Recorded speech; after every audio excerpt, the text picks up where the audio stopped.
Heartland News.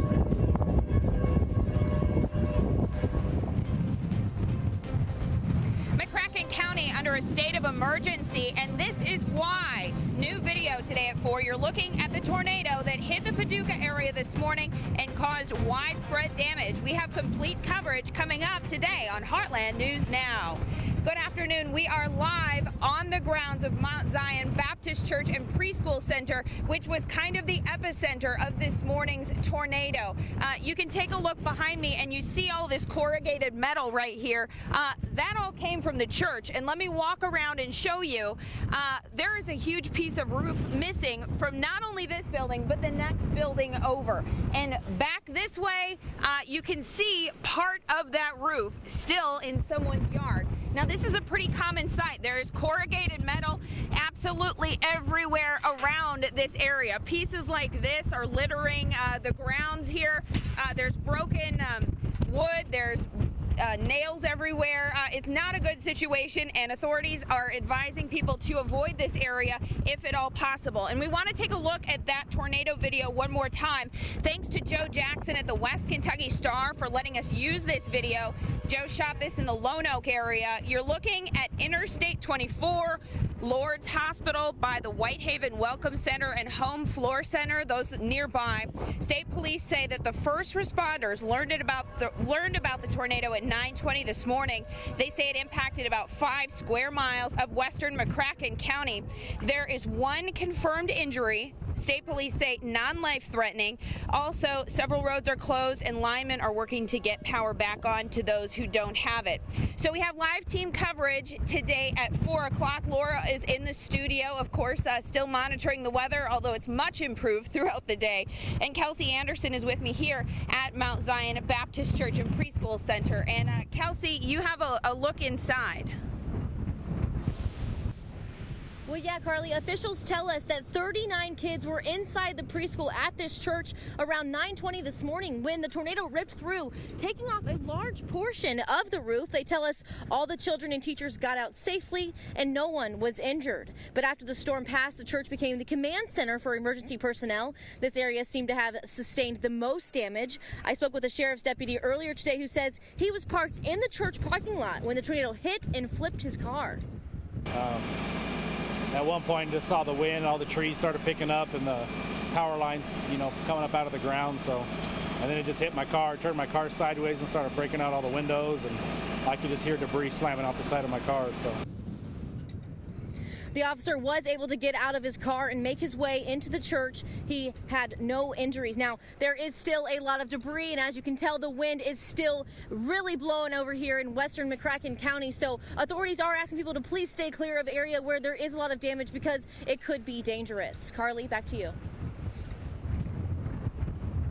All right, thank you, Kelsey. And a Cape Girardeau man was also hurt in today's tornado. Now, that is the non-life-threatening injury that authorities told us about. Authorities say that 39-year-old James Gardner was driving on Highway 62 when that tornado came through around 9:20 this morning.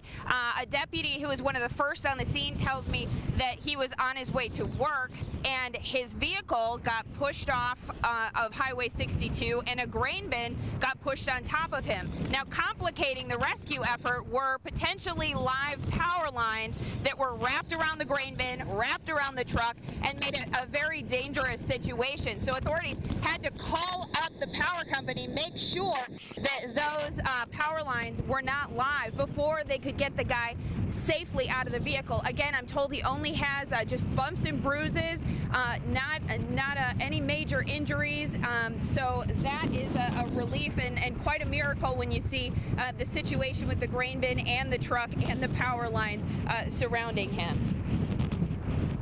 His pickup truck became entangled in a grain bin that wrapped his truck up and flipped his truck upside down, in which he was in the middle of the roadway. Rescue crews from the Concord Fire Department responded. He was speaking, talking, just wanting to get out. He was wrapped up in a grain bin in his truck, and he was scared, and it had been a very traumatic for him, and it was a pretty serious situation, but luckily he come away with, looked like a few scratches and cuts. So it was a very large extended cab pickup truck, and it sustained the damage pretty well. It was a Chevy Silverado, and the driver, again, only non-life-threatening injuries, bumps and bruises, no doubt probably pretty shaken up after this ordeal. But back out here live, the sun is shining, the wind is gusting big time. Laura, back in the studio, can you tell us when these winds might die down and the cleanup can really start in earnest?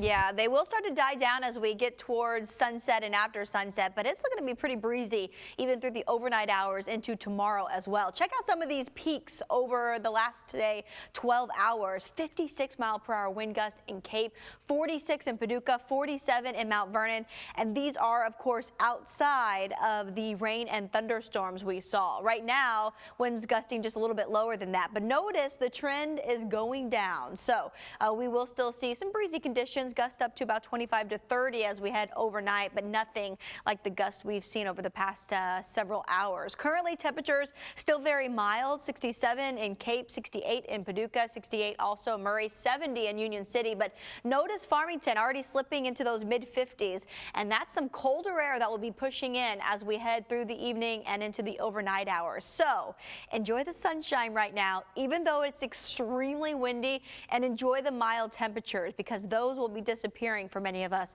as we head into your Friday forecast. As far as tonight, no rain chances, no thunderstorm chances, not worried about any severe weather through the evening.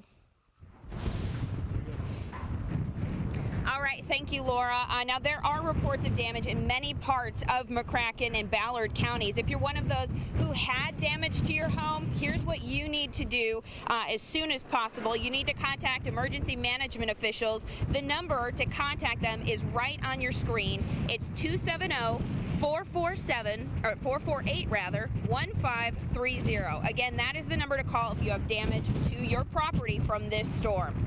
So back out here live, as Laura was saying, the winds are extremely strong. In fact, my photographer has to hold tight to the tripod to make sure that this camera is staying in place. It is just every once in a while you get hit with a gust that really takes your breath away. So for those of you who are not impacted by today's storms, here's what you can do to help. Please stay away from areas like the one that we are in, just to make sure, because there are areas that there might still be live wires at this point. As I said earlier, there are broken beams, there are nails, there is corrugated metal everywhere. That's not good for tires, first of all, but it's definitely not good for feet. So you don't want to be walking in an area like this without the proper footwear, because you might end up in the hospital getting a tetanus shot. So you don't want to touch any of those power lines. Let the electric crews take care of those, and finally be patient with road closures as crews try to make sure that they are safe for you to drive on. Looking live now at the Mississippi River in Cape Girardeau, Public Works tells us that they are planning to close the floodgate at Themis this afternoon. Then the city is set to close the gate at Broadway tomorrow morning. Then they'll likely close the gate near Red Star Boat Ramp tomorrow. Right now, the Mississippi is at 34.5 feet, expected to crest at just under 40 feet over the weekend. You're watching Heartland News Now. Back out here live in western McCracken County, there is damage everywhere from this tornado that blew through around 9:20 this morning.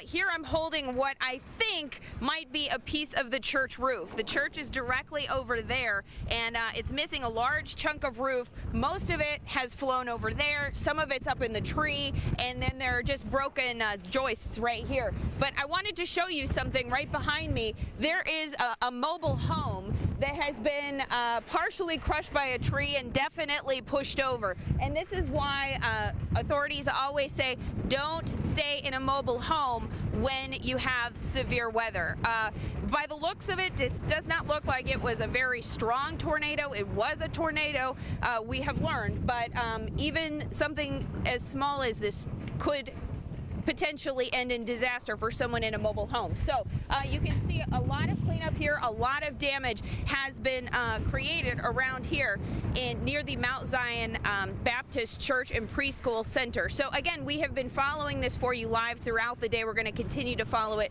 on Heartland News Now, right after weather.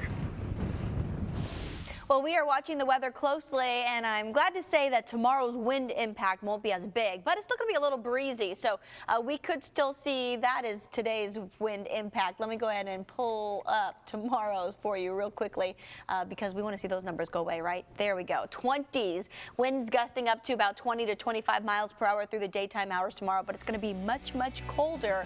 We'll talk about how cold coming up.